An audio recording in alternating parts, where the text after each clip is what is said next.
ये है Google pixel 2 XL, जिसको लॉन्च हुए 6 साल से ज़्यादा का अरसा हो चुका है।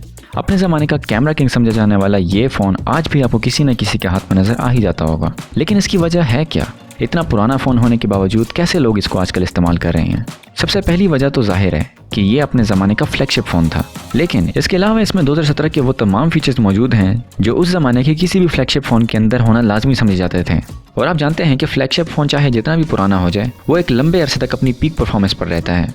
साथ ही पिक्सल 2 सीरीज़ गूगल की मशहूर फ़ोन्स की लिस्ट में एक लेजेंड है। इस फ़ोन का डिज़ाइन, इसकी बिल्ड क्वालिटी, इसका कैमरा और गूगल का अपना क्लीन सॉफ्टवेयर एक्सपीरियंस, इन सारी चीज़ों का अल्टीमेट कॉम्बिनेशन है जो पिक्सल फ़ोन्स को सबसे अलग पहचान देता है।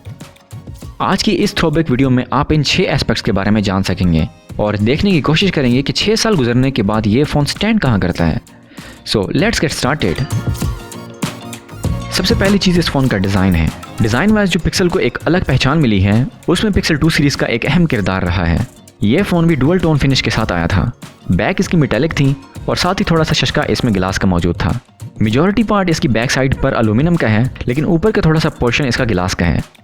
फ्रेम भी एल्यूमिनियम का है, जिससे इसकी हैंड फील काफ़ी ज़बरदस्त बन जाती है।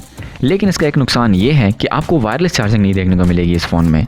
और साथ ही एल्यूमिनियम बैक होने की वजह से इसकी बैक जितनी जल्दी गर्म होती है उतनी ही जल्दी ठंडी हो जाती है, which is a bit uncomfortable for me. लेकिन जहाँ इसके 2 नुकसान की हमने बात कर ली है, वहाँ इसका एक और फ़ायदा ये है कि इसके ऊपर आपको फिंगरप्रिंट्स नहीं देखने को मिलते और ग्लास पैक फ़ोन्स की तरह बहुत जल्दी गंदा नहीं होता ये। That's a good thing. अब यहाँ पर बैक साइड पर आपको सिर्फ एक ही कैमरा नज़र आ रहा होगा, जो 2024 में आपको एक पुरानी वाली फ़ोन्स की याद दिला देगा। लेकिन अगर आपको नहीं पता तो जब आप इसकी कैमरा क्वालिटी देखेंगे तो हैरान रह जाएंगे। इस फ़ोन के बॉटम साइड पर मौजूद है एक USB Type-C port, left side पर मौजूद है एक सिम ट्रे और ऊपर वाली साइड पर मौजूद मिलेगा आपको एक सेकेंडरी माइक्रोफोन, जबकि राइट साइड पर इसके पावर बटन और वॉल्यूम बटन मौजूद हैं। बटन की क्वालिटी डिसेंट है, लेकिन इसमें वो क्लिकीनेस वाली बात नहीं है। पिक्सल 2 XL के फ्रंट साइड पर मौजूद है 6 इंचेस की स्क्रीन, जो कि POLED स्क्रीन है और इसकी रेजोल्यूशन है Quad HD। Quad HD resolution होने की वजह से स्क्रीन काफ़ी ज़्यादा शार्प है, लेकिन कलर्स थोड़े से म्यूटेड लगे मुझे। इस स्क्रीन की एक और बात यह है कि इसकी स्क्रीन थोड़ी सी कर्व्ड है। डिस्प्ले कर्व नहीं है, लेकिन इसकी स्क्रीन का जो ग्लास है वो कर्व्ड है, जो कि इसको प्रीमियम फील दे देता है। और यही सेम चीज़ उसको जेस्चर्स में भी काफ़ी हेल्प देती हैं। लेकिन कर्व स्क्रीन का आपको नुकसान भी अच्छे से पता है कि जब ये फ़ोन गिरेगा तो इसके टूटने के चांसेस बाकी फ़ोन्स के मुकाबले में काफ़ी ज़्यादा होंगे। ये फ़ोन साइज़ के लिहाज से काफ़ी बड़ा है, हालांकि इसमें स्क्रीन 6 इंचेस की है, लेकिन एक हाथ में इस्तेमाल करते वक्त आपको काफ़ी दुश्वारी का सामना करना पड़ेगा। उसकी मेन वजह ये टॉप और बॉटम चिन्स हैं, जो कि आजकल के स्टैंडर्ड्स के हिसाब से काफ़ी ज़्यादा बड़ी हैं। अब फ़ोन का साइज़ एक सब्जेक्टिव चीज़ है। मुझे पर्सनली छोटे फ़ोन्स पसंद हैं क्योंकि उनमें हैंड जिम्नास्टिक्स की ज़रूरत नहीं पड़ती, लेकिन कुछ लोगों को बड़े फ़ोन पसंद होते हैं। लेकिन ये बड़ा फ़ोन होने के बावजूद भी 175 ग्राम की वेट के साथ आता है।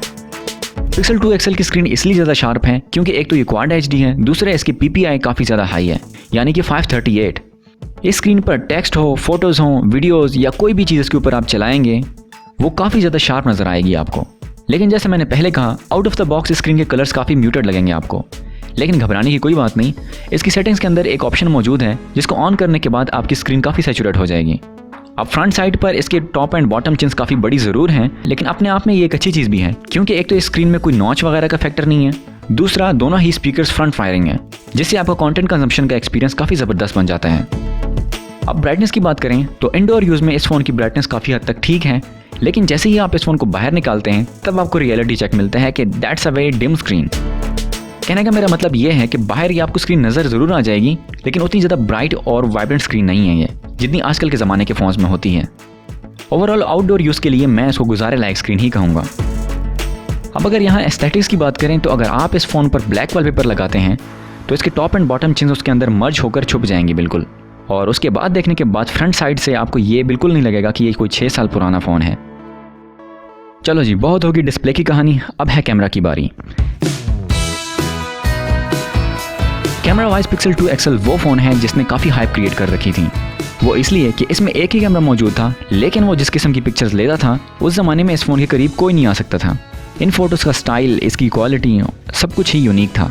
हालांकि इसमें सिर्फ 12 मेगापिक्सल्स का सेंसर मौजूद है, लेकिन आज भी अगर आप इसको देखेंगे तो आपको कहीं से ये नहीं लगेगा कि ये कोई 6 साल पुराना फ़ोन है। साथ ही इस फ़ोन के कैमरा में मौजूद है ऑप्टिकल इमेज स्टेबलाइजेशन और f1.8 का एक बड़ा एपर्चर, जिसका फ़ायदा नाइट टाइम के फ़ोटोज़ में आपको वाज़ेह तौर पर नज़र आ जाएगा। और जब बात आती है नाइट टाइम फ़ोटोज़ की, तो उस ज़माने में तो इसका कोई कंपटीशन था ही नहीं, लेकिन अगर आज के फ़ोन्स के साथ भी कंपेयर करेंगे तो यू विल नो कि these are quite impressive photos.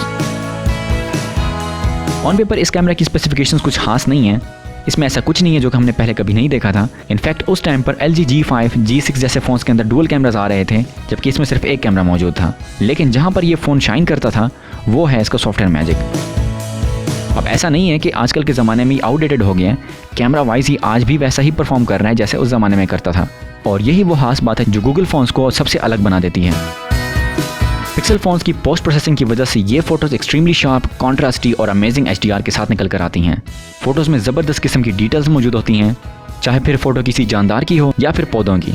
Everything about this camera still holds up pretty well. अब यहाँ मैं एक और बात आपको बता दूं कि दिन के वक्त तो हर फ़ोन ही तकरीबन अच्छी फ़ोटोज़ ले लेता है, लेकिन असल कैमरा की परफॉर्मेंस का पता चलता है रात की तस्वीरों में। और जैसे मैंने पहले कहा, ये फ़ोन आज ही बेहतरीन किस्म की नाइट साइड फ़ोटोज़ लेता है, चाहे पिच डार्क सीन ही क्यों ना हो। पिक्सल 2 XL की जो पोस्ट प्रोसेसिंग है वो उस सीन को बिल्कुल दिन जैसा बना देगी। अब 12 मेगापिक्सल का ये सेंसर काफ़ी ज़्यादा पुराना है, लेकिन चूंकि इसमें गूगल का अपना सॉफ्टवेयर मैजिक मौजूद है और साथ ही ऑप्टिकल इमेज स्टेबलाइजेशन है और एक बड़ा f1.8 का एपर्चर है, तो आज भी इस फ़ोन को आप अगर कैमरा के लिए इस्तेमाल करेंगे तो किसी भी जगह पर आप इस फ़ोन के कैमरा से मायूस नहीं होंगे। हाँ, एक और खास चीज़ इसके बारे में इसका पोर्ट्रेट मोड था, जो कि उस टाइम के लिहाज से एक नई चीज़ थी बिल्कुल। पोर्ट्रेट मोड तो इस फ़ोन का था ही अच्छा, लेकिन साथ ही गूगल की ये यूनिक डायनामिक रेंज इस फ़ोन के कैमरा को एक यूनिक कैरेक्टर दे देती थी।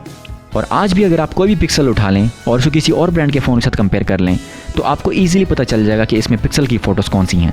That is the unique thing about Google cameras.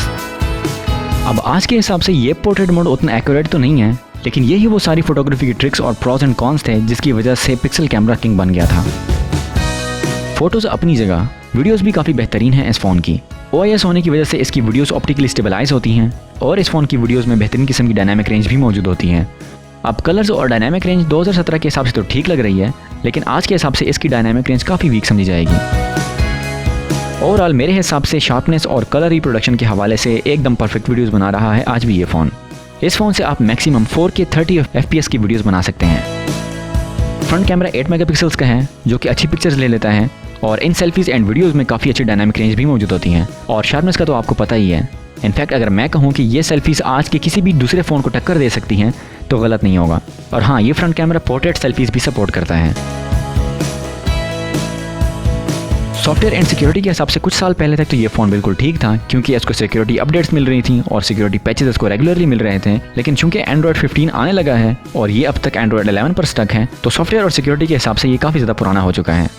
लेकिन चूंकि इसके अंदर पिक्सल का स्टॉक एंड्रॉयड मौजूद है, इसलिए चाहे इसमें एंड्रॉयड 11 मौजूद है अब तक, लेकिन फिर भी ये स्मूथली चल रहा है। और सबसे खास बात, इसके अंदर कोई फजूल ऐप मौजूद नहीं है, हर चीज़ नहायत ही साफ़ सुथरी है। सॉफ्टवेयर और सिक्योरिटी के अलावा इस फ़ोन के हैप्टिक्स और स्पीकर्स उतने खास नहीं लगे मुझे, लेकिन हाँ, माइक्रोफोन की क्वालिटी बेहतरीन है। इसकी बैक साइड पर मौजूद है एक फिंगरप्रिंट सेंसर, जो कि आप अंदाज़ा लगा रहे होंगे कि बेहतरीन तरीके से काम करता है। और ये फिंगरप्रिंट सेंसर जेस्चर्स भी सपोर्ट करता है। परफॉर्मेंस की बात करें तो पिक्सल 2 XL के अंदर मौजूद है स्नैपड्रैगन 835 का प्रोसेसर, जिसके साथ ही लगाया गया है एड्रीनो 540 का GPU। ये दोनों चीज़ें मिलकर बेहतरीन डेली लाइफ का एक्सपीरियंस प्रोवाइड करती हैं। मैंने इसके ऊपर कॉड, PUBG जैसी गेम्स भी खेली हैं and the experience was good. हाँ, फ़ोन गर्म ज़रूर हो गया था और बैटरी भी काफ़ी जल्दी डिप्लीट हो रही थी, लेकिन ओवरऑल परफॉर्मेंस काफ़ी अच्छी थी। और मैं कहूँगा कि आज के किसी भी बजट फ़ोन से तो बेहतरीन ही थी इसकी परफॉर्मेंस।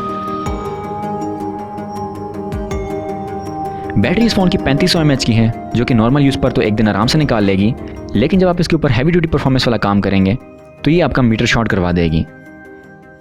एक अहम बात इसमें यह है कि अलबत्ता ये 18 वाट की फास्ट चार्जिंग को सपोर्ट करता है, लेकिन गूगल ने इसको 10.5 वाट के ऊपर कैप कर रखा है। दैट मीन्स कि सिर्फ 10 वाट के ऊपर ही चार्ज कर रहे होंगे आप इस फ़ोन को।